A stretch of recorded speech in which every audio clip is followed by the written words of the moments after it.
So here we begin the second week of class, and a new text, Thomas Nagel's Death. The first thing I would like to say about this text is that it's not very appropriately named. Simply calling it Death is too general. We could easily rename, and I think it would be a better name for this text if it was called Why Death is Bad, because that's the issue that Nagel is dealing with here. He's not trying to characterize death in general. He's not giving a general philosophy of death or a general account of the nature of death. Those things come into it. But the specific question that he's dealing with is one that was raised by Epicurus. Epicurus. There's another philosopher named Epicurus. Doesn't matter.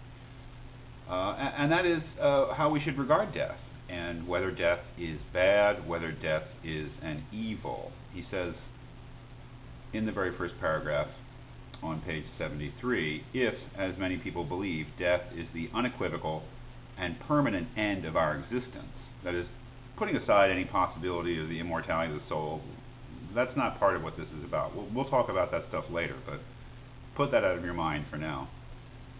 The question arises whether it is a bad thing to die. Now that may seem just a silly question.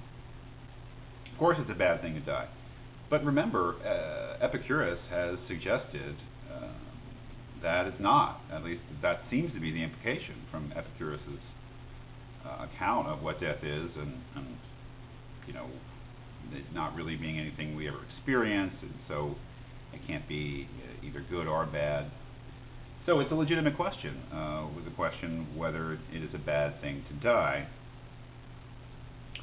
And the thing to keep in mind as we're going through this essay, which is definitely more complicated than the letter to Monoikos from Epictetus, it's conceptually more complex and it's a little bit harder to grasp, so we're going through it fairly closely. But the thing you want to keep in mind, I think, and whenever you're reading a philosophy text, what you want to try to keep in mind is where is the thing going? What is the author trying to establish? What is the author trying to prove? And the goal here for Nagel, and definitely what he's trying to prove, is that death is a bad thing for the person who dies. That another way of putting that is that death is an evil. He puts it that way in passing in the second paragraph on page 74, if death is an evil.